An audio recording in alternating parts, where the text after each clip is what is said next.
جی بسم اللہ الرحمن الرحیم، السلام علیکم۔ امید ہے آپ لوگ خیریت سے ہوں گے۔ ہمارے آج کے ولاگ کی جو اہم سٹوری ہے یا جو ہم آپ کو بتانے جا رہے ہیں وہ ان سائڈ سٹوریز ہیں جو کہ حال ہی میں کوشش کی گئی ہے اسٹیبلشمنٹ سے رابطوں کی تحریک انصاف کی جانب سے، اور اس کے اوپر ان کو کیا کامیابی ملی ہے اور یہ جو نئی آفرز آ رہی ہیں ان کی طرف سے، اس کی وجوہات کیا ہیں۔ یہ جو کہتے ہیں نا کہ ایک بے خودی بے سبب نہیں غالب، کچھ تو ہے جس کی پردہ داری ہے۔ تو یہ جو ابھی عمران خان صاحب نے کل جو خطاب کیا ہے، بڑا امپورٹنٹ ان کا خطاب تھا، اس میں بھی انہوں نے کہہ دیا بڑے واضح لفظوں میں اپنی جو ایک جسے کہنا چاہیے کہ اپنے ازلی یو ٹرن پہ یو ٹرن لیتے ہوئے انہوں نے یہ کہا کہ جی اسٹیبلشمنٹ کے ساتھ ان سو مینی ورڈز کہ ہماری تو کوئی لڑائی نہیں ہے، یہ تو ہمیں لڑانے کی کوشش کی جا رہی ہے، ہم تو بہت اچھے ہیں۔ اور انہوں نے کہا کہ حکومت کی کوشش ہے کہ ملک کی سب سے بڑی جماعت اور پاکستان کے ادارے اسٹیبلشمنٹ یعنی فوج کے درمیان فاصلے بڑھائے جائے۔ سبحان اللہ۔ اور انہوں نے یہ بھی کہا کہ مس انڈرسٹینڈنگ پیدا کی جائے تاکہ فوج اور پی ٹی آئی آپس میں لڑ پڑیں۔ پوری کوشش کی جا رہی ہے ایسا تاثر دیا جائے کہ تحریک انصاف کے خلاف کارروائیوں کے پیچھے فوج ہے۔ ایسا پہلی بار نہیں ہوا، 1970 میں بھی ایسا ہوا جب سب سے بڑی جماعت کو فوج سے ٹکرایا گیا اور پھر ملک ٹوٹ گیا۔ ایک تو ہر چیز میں عمران خان صاحب کو بنگلہ دیش یاد آتا ہے، میانمار یاد آتا ہے، یعنی جتنی فیلڈ قسم کی سٹیٹس ہیں نا، وہ بنگلہ دیش تو ٹوٹا، ظاہر ہے پاکستان سے الگ ٹوٹا، میں اس کی نہیں، ویسے بھی جتنی بھی نیگیٹو جسے کہنا چاہیے خبریں ہیں وہ ان کو پاکستان کی ریاست کے ساتھ نظر آتی ہیں، پاکستان بطور مملکت جو ہے وہ نظر آتا ہے۔ کبھی وہ یہ کہتے ہیں کہ یہ جو ملک ہے یہ تو اب اس کے اندر جو ہے کچھ نہیں چل سکتا، یہ کچھ نہیں ہو سکتا۔ ٹھیک ہے، بہت ساری حالات خراب ہیں، ان کے اپنے دور میں بہت سے حالات خراب تھے، لیکن وہ جیسے کہ اپنے جو دور کی بات کرتے ہیں جب، تو ان کے مجھے ایسے لگتا ہے کہ جیسے ان کے جو پچھلے 4 سال ان کے اپنے تھے یا 3.5 سال، وہ تو بالکل وہ بھول جاتے ہیں، وہ فراموش کر دیتے ہیں، اور وہ یہ چاہتے ہیں کہ لوگ بھی بھول جائیں، وہ یہ چاہتے ہیں کہ پاکستان کے عوام بھی اس چیپٹر کو کلوز کر دے۔ وہ یہ چاہتے ہیں کہ میڈیا کا کوئی شخص یہ یاد نہ دلائے کہ آپ نے 4 سال اپنے کیا حرکتیں کی ہیں۔ وہ یہ چاہتے ہیں یہ نہ بتایا جائے کہ آپ کے دور میں میڈیا کے ساتھ کیا ہوتا رہا ہے، کس طرح سے لوگوں کو بے روزگار کیا جاتا رہا ہے، کس طرح سے لوگوں کو کے گھروں پہ حملے کیے جاتے رہے ہیں، کس طرح سے لوگوں کا اغوا ہوا ہے، جس کی سب سے بڑی مثال تو مدثر نارو ہے اس وقت، جو کہ ان کی حکومت کے آنے سے پہلے وہ جو ارینجمنٹس تھے اس دوران اس کو غائب کیا گیا، اور اس کا آج تک جو ہے وہ پتہ نہیں ہے، اور اس کا 4 سال بیٹا 4 سالہ سچل جو ہے وہ اب آپ کو ہائی کورٹس میں نظر آتا ہے۔ اس کی والدہ ہر روز فون کرتی ہیں اور یہ پوچھتی ہیں کہ کیا ان کے بیٹے کا کچھ پتہ چلا، کوئی بات ہوئی یا پتہ، صحافیوں کو فون کرتی ہیں، عدالتوں سے پوچھ چکی ہیں، وزرائے اعظم سے، اور خود عمران خان صاحب جو ہیں ان سے بھی وہ مطالبے کر چکی ہیں۔ تو یہ حال ہے۔ وہ کہتے ہیں کہ یہ بھول جائیں طیبہ گل کا کیا کیس تھا، بھول جائیں کس طرح سے چیئرمین نیب کو جو ہے وہ بلیک میل کیا گیا تھا، بھول جائیں کہ پاکستان کی معیشت کے ساتھ کیا کیا 4 سال میں، 3.5 سال میں، یہاں تک کہ ٹائمز میگزین جس کو کہ اب اٹھا کے پی ٹی آئی جو ہے وہ بیچ رہی ہے اور اس کو وہ سیلیبریٹ کر رہے ہیں، اس نے لکھا کہ پاکستان کی معیشت کی تباہی کے سب سے بڑے ذمہ دار عمران خان صاحب ہیں، کوئی اور نہیں۔ اور پریڈیٹرز کے نام سے جو میڈیا کی آزادی کو سلب کرنے والے، ان کو اس نام سے جو ہے لقب سے وہ یاد کیا گیا۔ تو یہ کوئی ڈھکی چھپی بات نہیں ہے۔ تو جو وہ چاہتے ہیں، اور جب کوئی بتاتا ہے تو اس کے خلاف مہم شروع کی جاتی ہے، اس کے اوپر کیمپینز بنائی جاتی ہیں، اس سے کوئی فرق نہیں پڑتا۔ جو سچ ہے وہ ہم کہیں گے، جو سچ پہلے بھی ہم کہتے رہے ہیں، اب بھی کہا ہے اور آئندہ بھی کہیں گے۔ جو بھی فیشزم کرے گا، فسطائیت کرے گا، ہم اس کو چیلنج کریں گے۔ تو یہ تو ایک بات ہے جو کہ کرنی چاہیے، اور ہم بار بار اس کو دہرائیں گے بھی انشاءاللہ۔ جہاں تک اس بات کا تعلق ہے کہ اب یہ آفر کل، ایک تو عمران خان صاحب کا کل کا خطاب، اور پھر اسد کیسر صاحب نے عادل شاہ زیب کے پروگرام میں ایک آفر بھی دیا۔ انہوں نے کہا جی اگر 90 دن سے آگے انتخابات لے جانے ہیں تو آپ ایسے کرتے ہیں کہ آپ ہمیں کانسٹیٹیوشنل امینڈمنٹ کرتے ہیں، اور پھر اس کے بعد جو ہے نا وہ اب آگے چلے جائیں گے، اور اس کے بعد کوئی مسئلہ نہیں ہے، ہم کانسٹیٹیوشنل امینڈمنٹ کے لیے تیار ہیں۔ اب اس آفر کے پیچھے کیا ہے؟ جو بات کی ہے خواجہ آصف صاحب نے، انہوں نے ایک بڑا مزیدار ٹویٹ کیا ہے۔ کل میں نے اس کے اوپر کچھ تھوڑی گفتگو کرنے کی کوشش کی تھی، لیکن جو انہوں نے آج ٹویٹ کر دیا اس کے اندر انہوں نے یہ بات کہی ہے بہت واضح لفظوں میں کہ اس آفر کے پیچھے کہیں ایسا تو نہیں ہے کہ ستمبر کی جو تعیناتی ہے اس کو جو ہے وہ مد نظر رکھا جا رہا ہے۔ تو یہ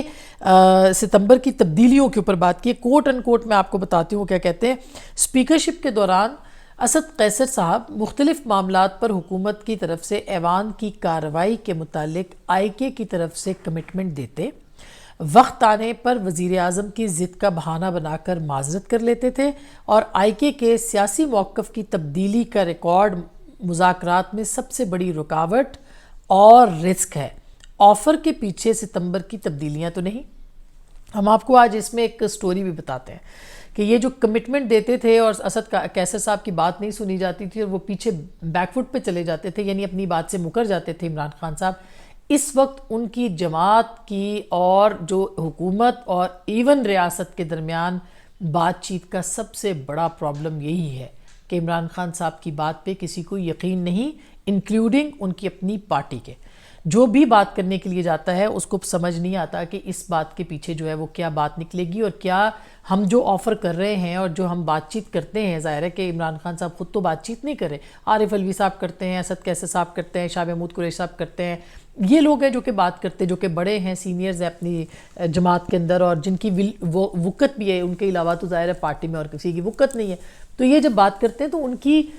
بات کو کوئی سنجیدہ نہیں لے رہا۔ اس کی وجہ یہ کہ وہ کہتے ہیں کہ جی آپ ہم سے کچھ کہہ کے جاتے ہیں اور آگے جا کے جو ہے معاملات خراب ہو جاتے ہیں۔ حال ہی میں سپریم کورٹ کے فیصلے سے پہلے میں آپ کو یہ انفارمیشن آپ کے ساتھ شیئر کر رہی ہوں کہ خود عمران خان صاحب نے اپنی ایک سینئر لیڈر سے یہ کہا، جو ہمارے ذرائع نے بتایا ہے، کہ جی آپ بات چیت کریں، اسٹیبلشمنٹ کو انگیج کریں کسی طریقے سے، کیونکہ بڑی خواری ہو رہی ہے، یہاں سے وہاں جانا پڑتا ہے، وہاں سے، اور آپ نے دیکھا ہے نا وہ کس طرح سے ڈبے کے اندر بیچارے جاتے ہیں، تو ظاہر ہے ان کے لیے ایک بڑا پرابلم ہے اس وقت، سیکیورٹی ہے بھی ایشو، اس میں کوئی شبہ نہیں، لیکن وہ ان کے لیے مسئلہ بھی بنا ہوا ہے۔ تو وہ انہوں نے کہا جی یہ آپ اب بڑی، جب وہ نا امید ہوتے ہیں تو ان کو لگتا ہے کہ اب اس کو انگیج کرنا چاہیے اپنی ٹرمز کے اوپر، تو انہوں نے اپنے ایک ان سے بات کی، انہوں نے آگے جو ہے وہ عمران خان صاحب کو فون کیا، انہوں نے کہا جی بات چیت تو ہو جائے گی، لیکن جو بھی ہے اس کے اوپر وہ کہتے ہیں جی گارنٹی، تو خان صاحب نے کہا نہیں گارنٹی ہم کوئی مسئلہ نہیں ہے، ہم گارنٹی دیں گے، اب کوئی ایسا مسئلہ نہیں ہوگا۔ لیکن خود اس شخص نے جو ہے وہ یہ آگے جو بات چیت جس کے ذریعے سے پیغام رسانی ہو رہی تھی، ان کو اس شخص نے کہا کہ خان صاحب نے یہ کہہ تو دیا ہے لیکن ان کی کوئی گارنٹی نہیں دے سکتا، آپ اپنے رسک کے اوپر جو بھی بات کرنی ہے وہ کریں۔ تو یہاں تک حالت ہے کہ پی ٹی آئی کی سینئر لیڈرشپ بھی جو ہے وہ اپنے قائد کی بات کے اوپر یقین کرنے کو تیار نظر نہیں آتی، اور اس کا حوالہ بھی یوں دیا گیا کہ ایک ان کی جماعت میں سے جے کے ٹی کے ساتھ رابطے کی بات کی گئی، اور جب رابطہ بحال ہونے لگا تو خان صاحب نے کہا نہیں جے کے ٹی تو بڑے اچھے تھے، ان کی وجہ سے ہمارے بڑے معاملات ٹھیک ہوتے تھے، اسٹیبلشمنٹ کے ساتھ بریج تھے، آپ ان کے ساتھ بات کریں اور وہ سارا کچھ۔ تو جب جے کے ٹی سے بات کی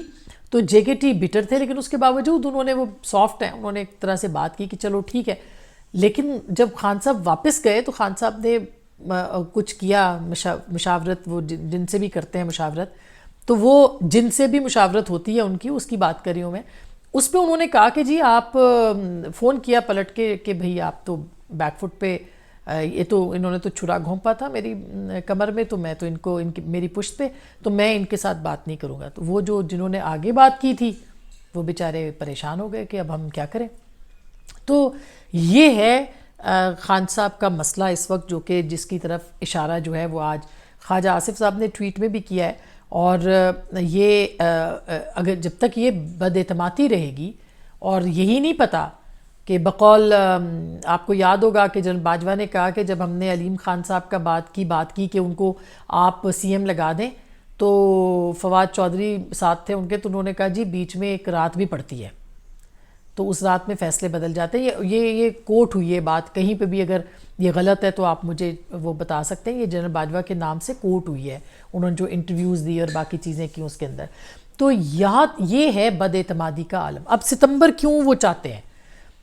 کیونکہ ستمبر بڑا ایک سگنیفیکنٹ منتھ ہے پاکستان کی اس کا، اور ان کا تو پرابلم یہ ہے، پہلی بات تو یہ جو میں نے کل بھی بات یہ کہی تھی اور میں پھر یہ بات کہوں گی، اور اسی بات کی تکلیف ہوتی ہے کہ ہم یہ سچ کیوں بیان کرتے ہیں. یہ جو ستمبر کا مہینہ ہے، اس ملک کے اندر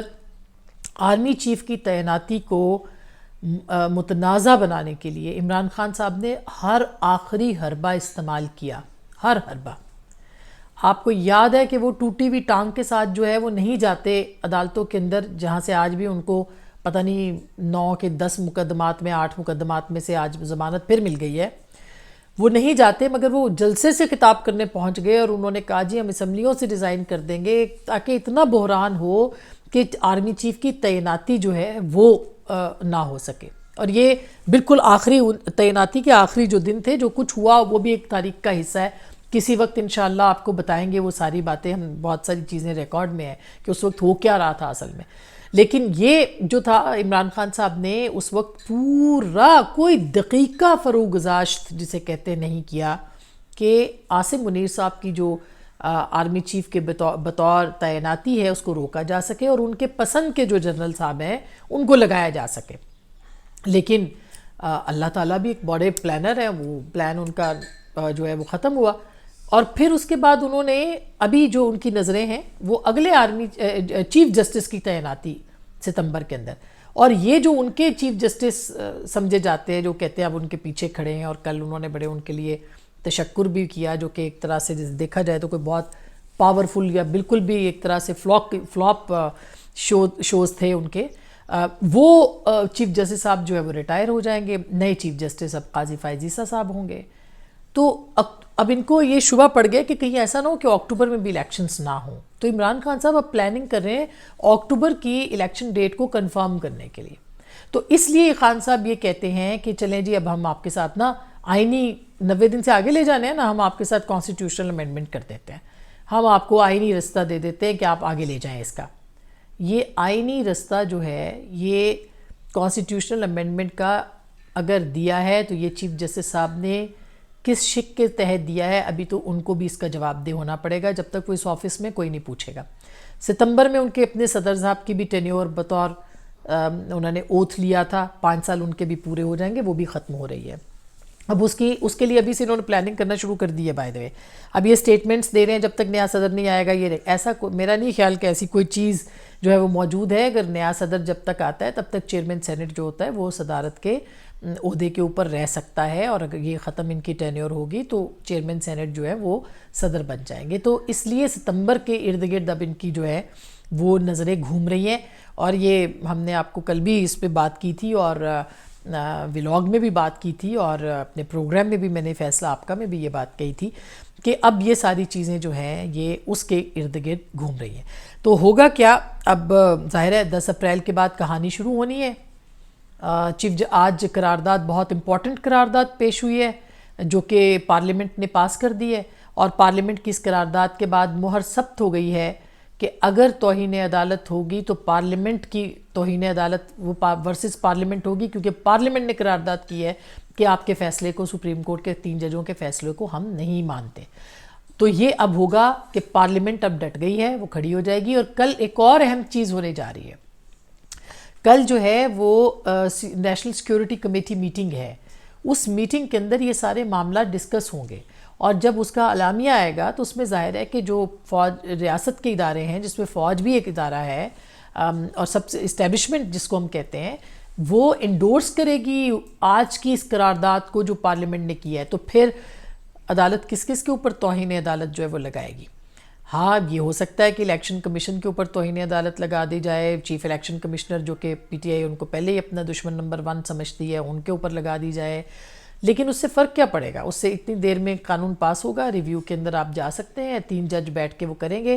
اور اب ایک شخص بھی جو ہے وہ فیصلہ کر کے وہ کسی کو سٹرائک ڈاؤن نہیں کر سکتا. وہ اپنی یعنی چیف جسٹس اگر چاہیں گے کہ اس قانون سازی کو، جو کہ اب وہ کہہ رہے ہیں کہ پی ٹی آئی کرے گی اس کو چیلنج، تو وہ سٹرائک ڈاؤن اگر کریں گے تو وہ بھی پھر اس قانون کے بعد وہ ان کے ہاتھ بندھے ہوئے ہیں. 3 سینئر جج جو ہیں وہ بیٹھ کے فیصلہ کریں گے کہ اس کے اوپر آپ نے اب چیف جسٹس کا اختیار ختم ہو جائے گا.